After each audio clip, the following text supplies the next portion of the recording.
Good afternoon, everyone. Hello. Good afternoon, ma'am. Yeah. Good afternoon, ma'am.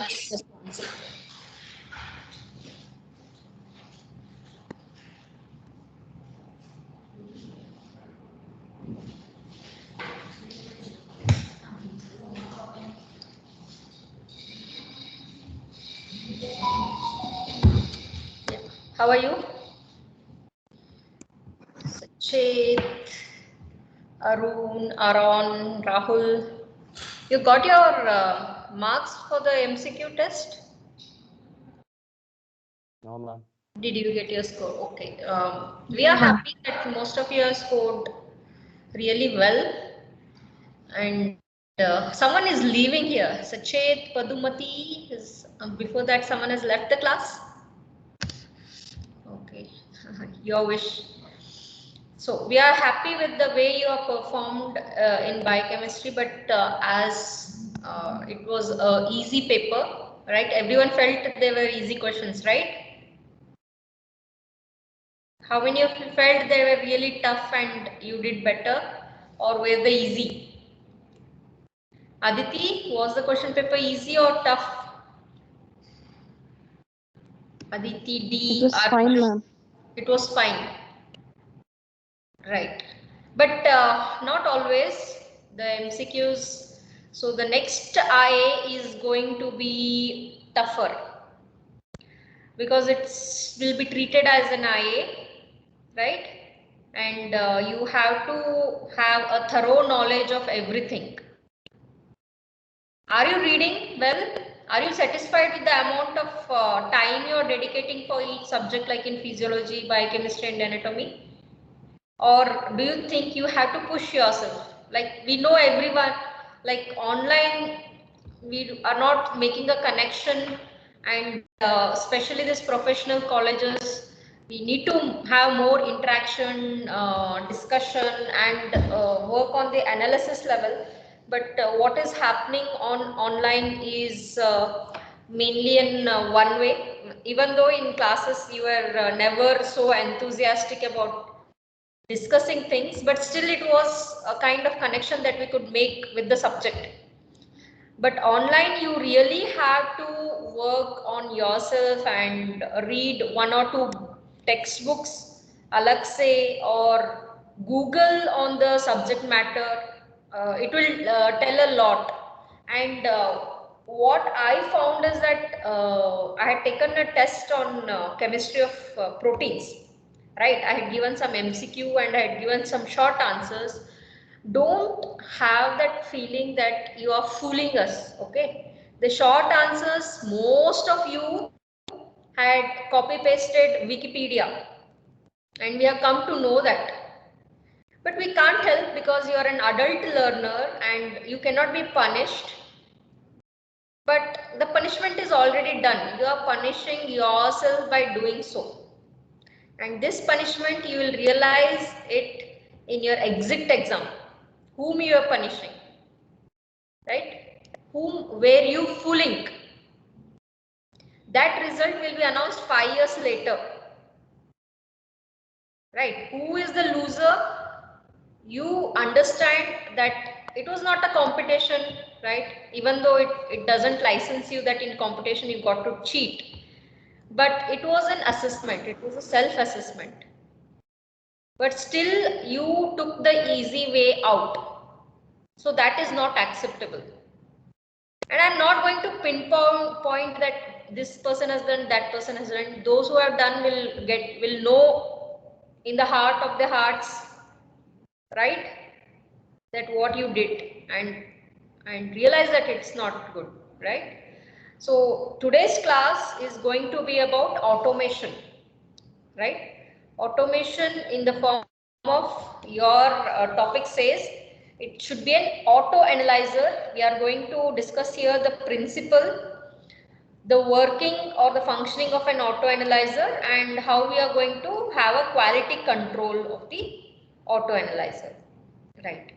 How many of you have seen how a lab processes the samples? How many of you have visited the central laboratory of our hospital? Not during one of those visits that we were showing the infrastructure. How many of you have visited the lab? Arun, Asni, anyone? Yes or no? So that makes me go to the next point. There's no point in shouting No, at it all. Huh? No, no one has visited? No. No. Okay. Not even in your place, back home? Like if many of your parents were doctors and would own a lab, have you ever visited what happens in the biochemistry lab in your hospitals? Like those parents who own a hospital? Have you made a visit to the hospital? No? Yes or no? No. No. Okay. That's no, good. ma'am. No, right? So it is nowhere close to what happens in a biochemistry practical hall. First thing first, as I said, biochemistry has got 1 foot in metabolism and 1 foot in the clinical diagnosis, right? So the basically it's our drawback that as an MBBS student, we just see the metabolism part of the biochemistry, not the advanced biochemistry, which is like they say, when all the subjects were undergoing evolution, biochemistry was undergoing a revolution. That's a kind of difference that we have. Biochemistry is a very young subject. Previously, we did not have biochemistry as a subject.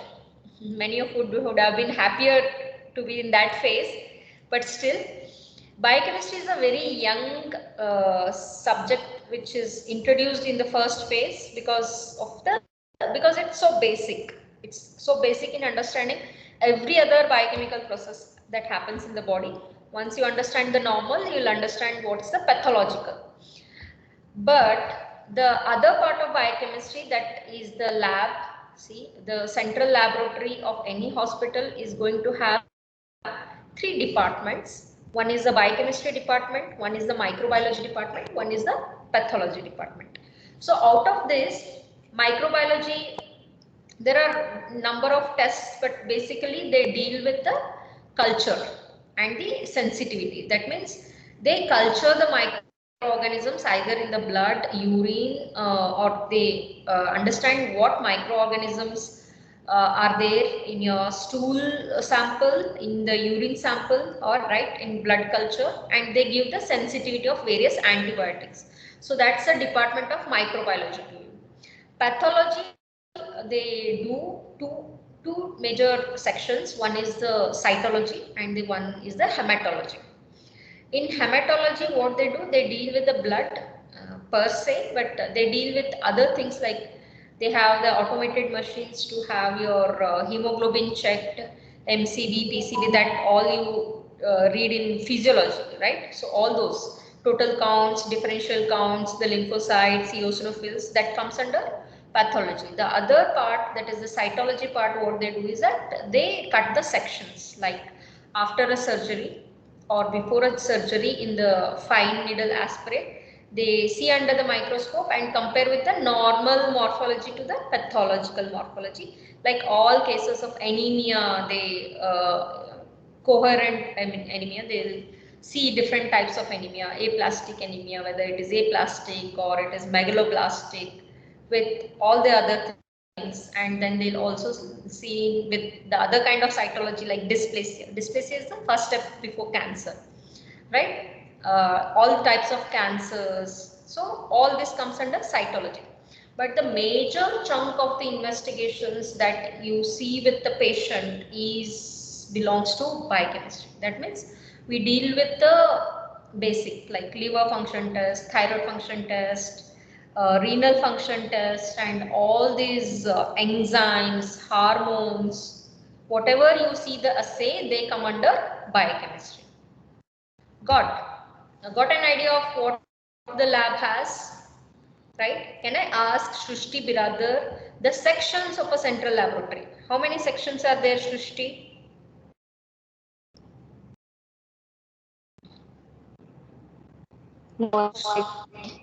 How many? How many sections?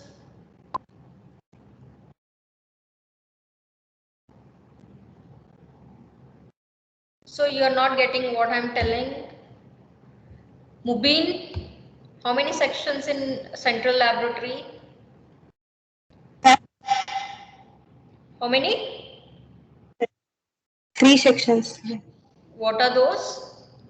Microbiology, Yeah. pathology, biochemistry. Yes. What does biochemistry deal with, Mubin?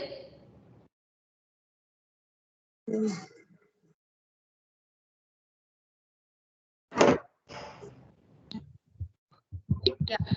Ritu wants to answer. Kalsheti, Ritu.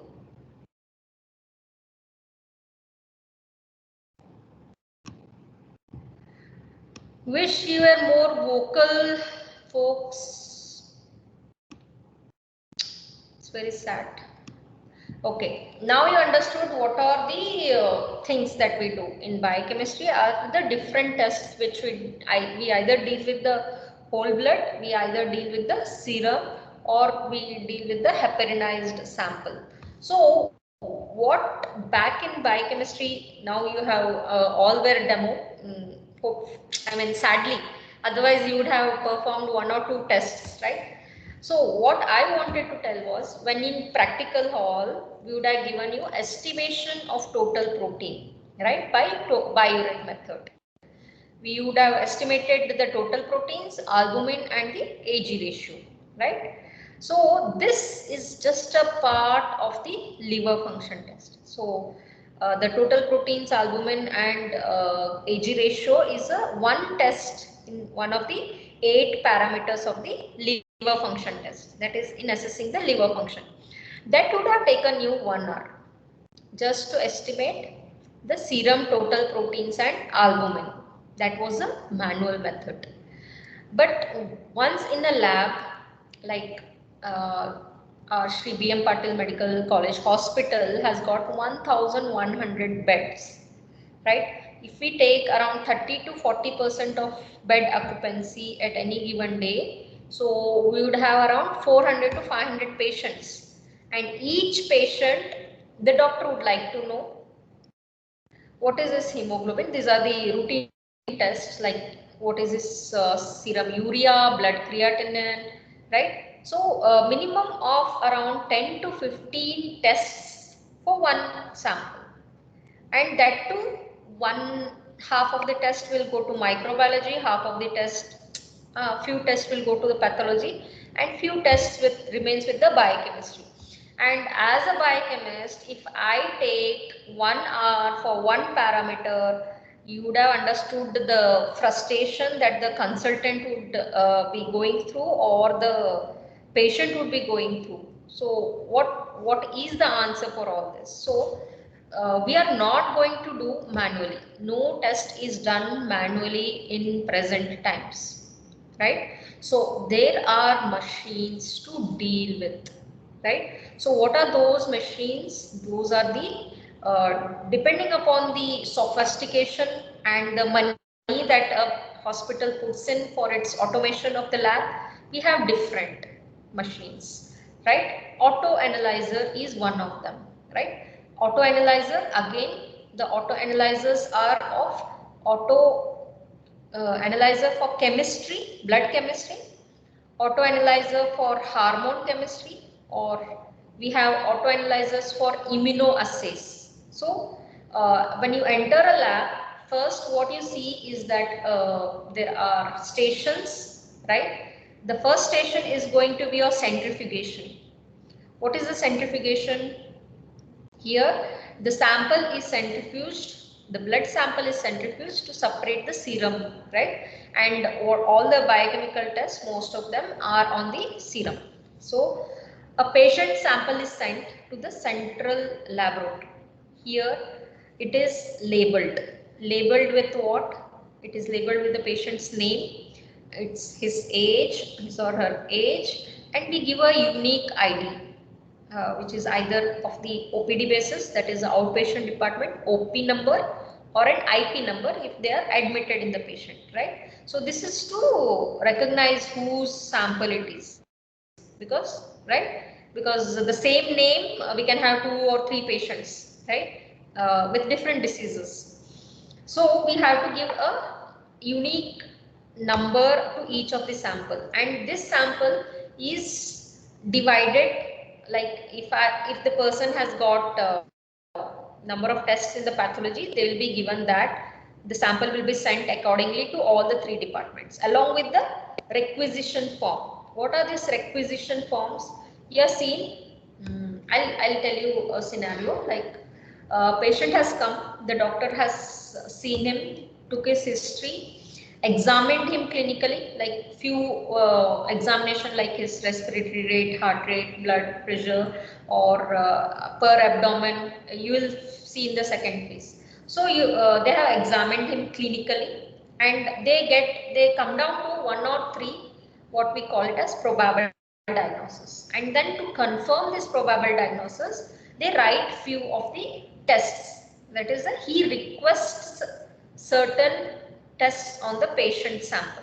So that request form is called as the requisition. So he may take around 4 to 5 tests. Thus 4 to 5 tests will be again divided into as what goes into biochemistry, what comes to pathology, and what comes to the microbiology department. So this requisition form will have the patient's details and the samples. And finally, along with this requisition forms, they will be going to each of the departments. So once a sample comes to the biochemistry department and we have the acquisition form, we'll see what all tests has to be done on the sample. And similarly, we have 4 to 8 instruments in the lab. See, a person, for example, they may be suffering from a thyroid abnormality. So the patient, the doctor would like to know what is this current thyroid status. He sees the features like either of the hypothyroidism feature or hyperthyroidism features. So go back to your thyroid features, either hypo or hyper. So once you see, you really want to confirm it, whether it is a hypo, hyper, or what state, like whether they can be put on for lifestyle changes, or whether I would write certain drugs for him, or he should be really admitted because that hyperthyroidism is really affecting his cardiac function or nervous function. So I'll see, I want to know the status of his thyroid function, right? So along with that, I write few other tests which are routine for me. I would like to know how his liver is functioning. I would like to know what is his nutritional status, right? So all those tests along with the thyroid. So as a biochemist, I'll have a few of the technicians under me who will see that this sample along with its unique ID is processed. The process is called as analysis. So we have 3 phases. One is the pre-analytical, one is the analytical where we actually do the test, and the other is the post-analytical. So all these 3 are very important to give quality results. Like in pre-analytical, I cannot afford to have an exchange of the samples because I get around 700 to 800 samples every day, right? So that will create a lot of work and confusion. It's quality work. It's not that just absent-minded work that we have, right? So pre-analytical errors will be either the sample is not enough or the sample is of a different vacutania, like I have told you before, what is plain sample, what is heparinized sample, the different color of the containers, right? Either it will be collected wrongly, or it will be very less. I'll not be able to perform all the 10 tests on that small sample. So all those errors are called as pre-analytical errors. So the errors can happen in the analysis also. Analysis, we'll see how it affects. So analysis proper is that I have to give the sample to the thyroid. I have to get the thyroid test. I have to give it for the liver function test in chemistry analyzer, hormone analyzer, right? So all this is the analysis. Post analytical is that I have to attach those results to that sample and print a report and then dispatch the report in as soon as possible. That is called as the turnaround time, TAT. So as a lab, each test is going to have a turnaround time, and it has the success of the lab depends upon to give a quality report in less time. That is, you have to maintain the quality to the T, and you have to maintain the TAT, that is turnaround time for each test that we have announced that I'll be able to give the liver function test in 1 hour, right? From the sample that has arrived, the time to the dispatch of the report is my shortest and the best is 1 hour. So that is the turnaround time. Now you can assess the workload of a department in the central laboratory. So don't ever think that they will be done manually. So if they are not done manually, what next? So you have to know the auto analyzer. So auto analyzer, how it functions, right? What is an auto analyzer? How it functions? What is the principle? How do we get results? So wish you will come back soon and we'll have a visit to the central laboratory to see. We have wonderful auto analyzers that give on-dot results, and we have quality control for this. But basic demonstration, I'll be dealing with the auto analyzer. So the principle, the function, and the quality control. So with that background, let us come back to auto analyzer. See, the learning objectives of this practical is going to be to know the theoretical background on the different types, uses, advantages and disadvantages of automated analyzers, which will be used in the diagnostic laboratory, and also to know the future trends of automation. What we have at BLT is not the top end of automation. You will be really surprised with the level of automation that the labs have in certain places, especially in foreign lands, right? So why the need of auto analyzers? We have gone through, we'll put it down. Daily sample load. As I've explained and given you a scenario that there are hundreds to thousands of samples in big hospitals, right? So the rapidity has to be maintained, that is increase in the number of tests performed in a given time. I have to rapid, I can't say I will perform only these only on the first 50 samples. No, everywhere there is a triage, that is certain tests are in emergency, they are needed as soon as possible to have a decision making, they help in decision making, right? The next course of action depends upon the biochemical parameters, right? So for it gives a rapid test, that's the need for auto analyzer. It also has high degree of reproducibility, that is variation in results are reduced. So as you must have seen in the practicals, when we perform, like I'll give the same sample to around 25 of you who come for the practical, and you all perform manually, and I'll not say that more than 5 of you will have the same result. That means if the total protein I have performed it to be around 6.8 gram per DL, the very person who is equally like paying attention, observation, he's giving everything of his energy, he may get around 7.5 grams per DL. So this is called as inter-individual variability. See, it differs from one individual to another individual. Okay, that is one kind. inter-individual variability. And the same test, I have got, what did I say, 6.8 grams per dl. I do it for the second time. Now I get around 7 gram per dl. So this is called as intra-individual variability, right? Inter-individual variability, the same person performing, if I perform for 5 times, I'm sure that 5 times also I'm going to get different results. And there is nothing like that I want to do it, or it's repetitive kind. It is boring because people are going to perform and they have thousands of tests. So it is going to affect their quality, and by human error, introduction of other errors like in pipetting, in the colorimetry reading, everything, there is going to be an error. So this reproducibility, that is, we are going to get the result exactly even if I do 100 times. That kind of high degree of reproducibility can be only seen when it is an auto analyzer and not with manual.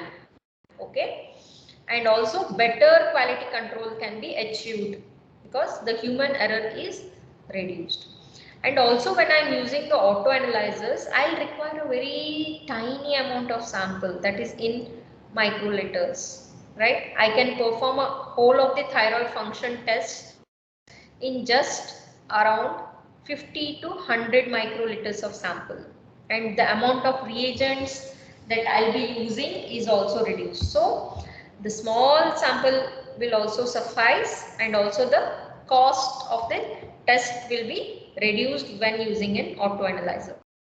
So these are the advantages and the need for the auto analyzer, right? So what is an auto analyzer? How does it look like, right? So I'll show you how analyzer looks. Right. This is a fully automated chemistry analyzer. You can see it is very compact, though our is an integrated system, it almost holds half of the room. So you will see a monitor and you will see a sample loader, and all that process is enclosed and is automated. So this is a kind of fully automated chemistry analyzer. That so once you have seen, so we'll see what the principle is. So you are done let me ask you, have you used the colorimeter? Any tests have been done where we use the colorimeter and got the optical density? Right? Everyone is awake and with attention. Diya Jose, did you use the colorimeter in the department? Devama,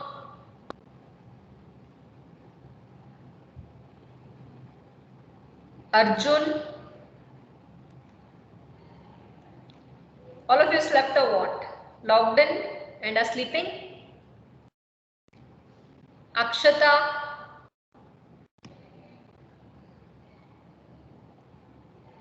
Ajinkya? No, ma'am. You haven't done any practicals with the use of colorimeter? But the demo is being done. That is also online. You have gone through the colorimeter, right? Working the principle of colorimeter and everything. Yes, Gopika? Yes?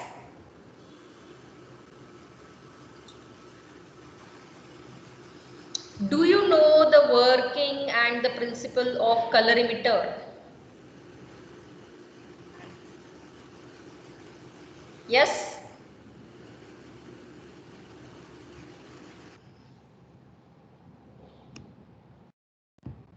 But I take that it has been there and you know it, because I can't help. I can't be going back to the colorimeter now. Right? So these auto analyzers will also work on the basic principle of colorimeter, but uses a continuous flow technique. It is always loading with samples, it is always analyzing, and it is always calculating, and it is always giving the result. So this is the continuous flow, has to be there. So we'll see what are the working parts. So the auto analyzer, inside of auto analyzer, basically outside it just looks like a box at the corner, but it has got different working parts. One is the sampler. The second is going to be a proportioning pump. So each sample, there is only one pipe going through. So each sample is divided by a air bubble which is introduced, right? Even the reagents, n number of reagents, the each parameter is going to have, they are separated by the bubble, air bubble in between. It will be the same proportioning pump. And then we'll have a dialyzer if the sample parameter analysis requires a protein-free sample or a cell-free sample, a dialyzer is inbuilt. And as we all know, the reactions between the reagents and the sample has to have a particular temperature. So they have a temperature bath as well for the incubation. And then we have the reading. So they have to have the colorimeter, or most of them autoanalyzers have a colorimeter or a flame photometer. Again, they depend on the technology that they use. Some of them are immunoassays, fluorescent immunoassays. So likewise, their reader depends, and then we have one recorder in it. So this is a schematic diagram. So we have the sampler here and then the proportioning pumps. So both these together is called as the preparation section. The reaction section is going to have the dialyzer or the heat bath phaser. So here the reaction occurs, and in the analysis either it will have a colorimeter or a flame photometer, and then it will be attached to the output, a small recorder within that, right? So this is a schematic diagram of autoanalyzer. So coming to what the sampler has. What is the sampler? The first part, it has got a base. Usually it is going to be a round base which is mounted over a motor, right? So on which you will have a sample plate. Sample plate is nothing but it has got a circular plate with indents on it, circular indents. So it depends upon how many analyzer. It is called as a throughput, right? Throughput matlab the autoanalyzer size is on the throughput, that is the sample plate. It can assay 125 samples, so it will have 125 sample holes where you will keep the vacutainer or the Eppendorf tubes or the sample tubes in that. So this sample plate is there. So a series of n depends upon the size, whether it is going to be 250 or it is going to be a higher version like 500. So smaller versions of 125, right? So they'll have equally spaced holes which are present on the plate, into which the plastic cups or vacutainers containing the samples are placed. Then a hinged tubular crook is fitted at the end of the sample plate, where a fine plastic tube passes so that it can dip into the sample cup and allows for the aspiration of the contents in the sample cup. Whether I'm going to standardize it, or it is my test sample, or I'm just going to use a blank to zero down the readings. So this is the sampler form. So one complete turn of the sample plate will thus present n number of samples. So once running of the instrument will assay that many number of samples. Okay. Coming to the proportioning pump. What is this proportioning pump? Concentrate on the words that I use. They consist of tubes and rollers. So simple tubes, and under that a roller. So most of you youngsters know how the working of a machine has to be there. So you have to, you can have a Google YouTube link on various labs. You should have the heart to understand, right? You can get beautiful videos. So the basic, because you got to write in the answer, is that it consists of tubes and rollers. So as the rollers pass over the tubes, they'll push the various liquids. Here the liquids are either the samples or the reagents or the standards, and which are separated by air bubble. They'll push it forward. The volumes of the sample the reagents will take up are determined by the internal diameters of the tube. These tubes are the different size. So if the sample size or the reagents amount volume depends upon the diameter of the tube. So this is mainly the work of the proportionating pump. Coming to dialyzer, if the procedure needs a protein-free or a cell-free sample, the diluted sample will pass through a dialyzer and then the sample and the reagents are mixed after leaving the pump. So how do they mix? How does the mixing happen? Right? When two liquids are to be mixed, a mixing coil is inserted. So there is also a coil which gets inserted into the vacutainer or into the tubes, right? These coils are glass spirals of critical dimension in which the mixing liquids are inverted several times and complete mixing can happen, right?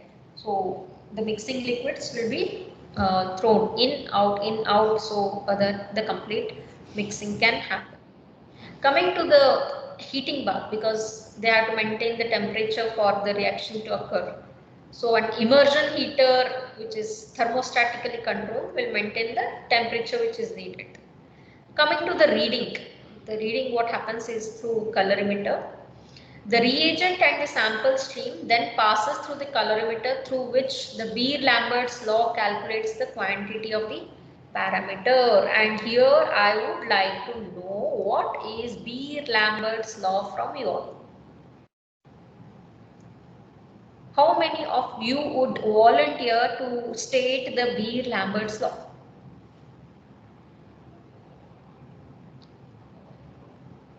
Right? Beer-Lambert's law. And without understanding this law, don't ever try and give the practical of biochemistry exam. Don't ever enter the hall unless you know what is Beer-Lambert's law. Got it? What is Beer-Lambert's law? Gopika, can you answer? Gopika. Yes, ma'am. What is Beer-Lambert's law, dear? It is the amount of energy absorbed or transmitted by a solution is proportional to the solution's molar absorptivity.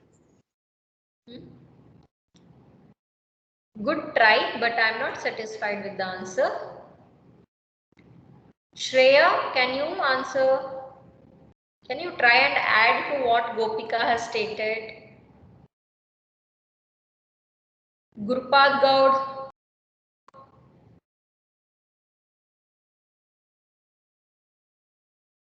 Gurupad Gaud. You are here? Actually, I should tag each one of you and just give the names. Yes, ma'am. Yeah, awake. So what was I asking Gurupad Gaud?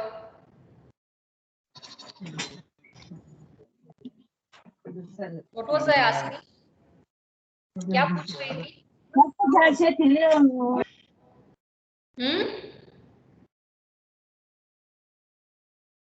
See, this is not how you sit for a class, right?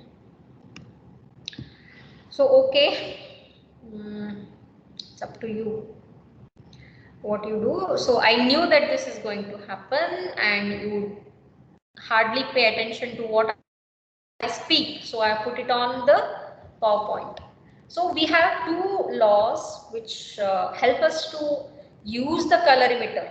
Why we have decided to use the colorimeter? Who the hell did you say that colorimeter will give you the concentration of the parameter in your sample?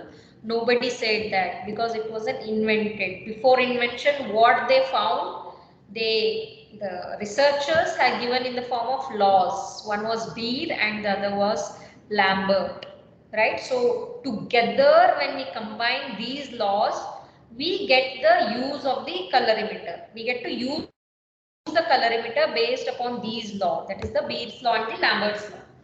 What does the Beer's law state? He saw that the amount of transmitted light diminishes exponentially with an increase in the concentration of the absorbing material. Here the absorbing material is the parameter of our choice. Like I say total protein. So the total protein the total proteins in the serum become the absorbing material. So what happens? So when a light through it is a monochromatic light, that is from a single source, single wavelength light is passed through a cuvette where a known amount of sample is present, the light passes through it. Some of it will be absorbed, some of it will be transmitted, right? Because it is not a opaque thing where it will not absorb, where it will absorb everything. It is not a transparent thing where it will transmit everything. It is somewhere in between because it is the colored substance in the sample. So the total proteins, if they absorb a certain amount of light, whatever the remaining amount of light is inversely proportional to the concentration of the absorbing material. Then the Lambert's law stated that the transmitted light diminishes exponentially with the increase in the thickness of the medium. Thickness of the medium is that when the cuvette size differs. So it is again inversely proportional. So what we do in colorimeter, the cuvette size is fixed. That is the sample volume is fixed. That is of 1 centimeter thickness. So it is going to be a square, 1 centimeter into 1 centimeter. So that much amount is they put. So whatever the transmitted light is there, it is going to be counted. It is called as the optical density, and with the calculation we get to know the amount of the proteins in that. If I am talking about proteins, I will know the amount of proteins. If my reaction and the whole procedure is about albumin, I will know the amount of the albumin in that sample depending upon the light that is transmitted, right? So these are the Beer-Lambert's law which guide the principle of colorimeter.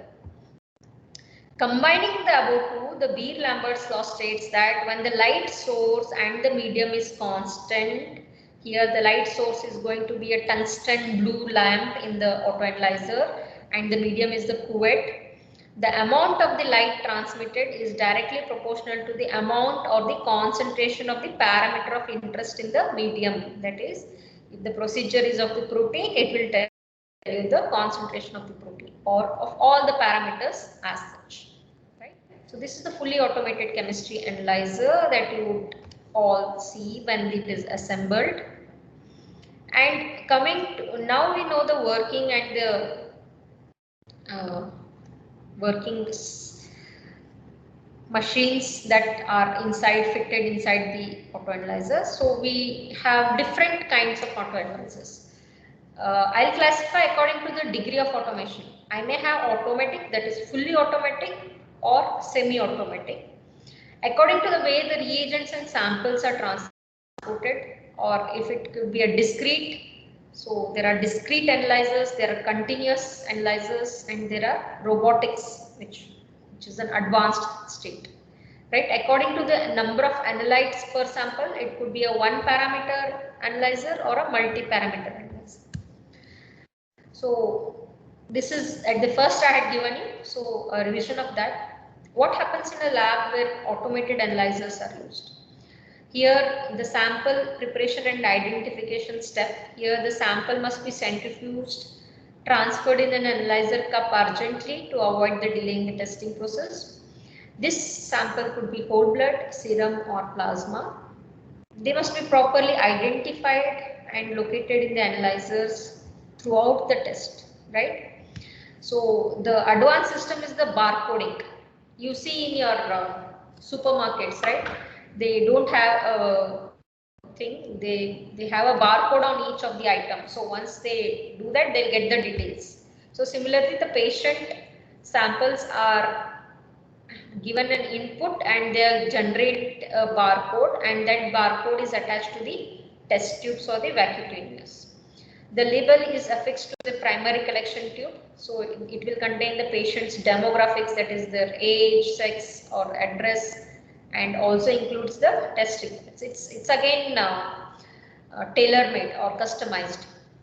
The barcoded labeled tubes are transferred to the loading zone of the analyzer, that is on the sample cup or the sampler where the barcode is scanned and the information is stored in the computer memory in the auto analyzer only. Then coming to specimen measurement and delivery, here specimen reagents or rectangular racks are used to hold either the standards, controls and the specimens. The slots in the trays are numbered to ease the sample identification. Reagents, again there are two, dry autoanalyzers or liquid autoanalyzer. Dry matlab they'll be this reagents will be imbibed onto the paper, which are actually customized to hold those reagents. So there will be no liquids in the dry analyzers. But again we have liquid and chemistry analyzers also. Again, in the chemical reaction phase, we see that mixing happens, incubation happens, reaction happens, and then the measurement phase, again, there are different types of readers. As we said, mostly it is an UV or a visible spectrophotometry, or it could be a fluorescent reader, flame photometry. We have ISC, that is the ion selective electrodes for the electrolytes. Then we have gamma counters and luminometers. These are various readers that we use. Instead of colorimeter, it could be one of these. Then we have the signal processing and data handling. The calibration and standardization is obviously required to have good quality control. So that will end your automation or auto analyzers. Any doubts, people? Any doubts that you have? Did you understand or you haven't understood anything? Either the two will have no doubts. Any doubts? If you ask, I'll be clearing it. It's an opportunity for you all to ask. No doubts?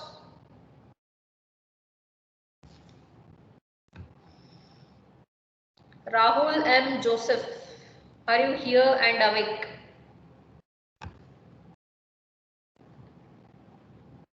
Are you here? Any doubts?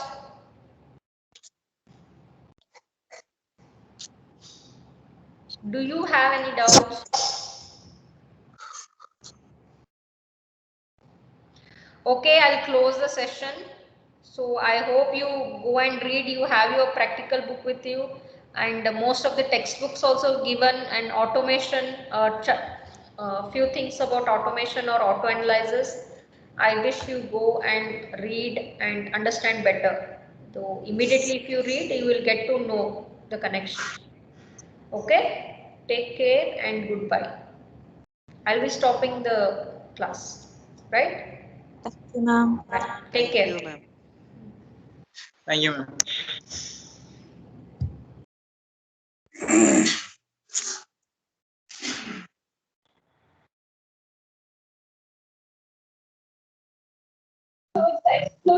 This is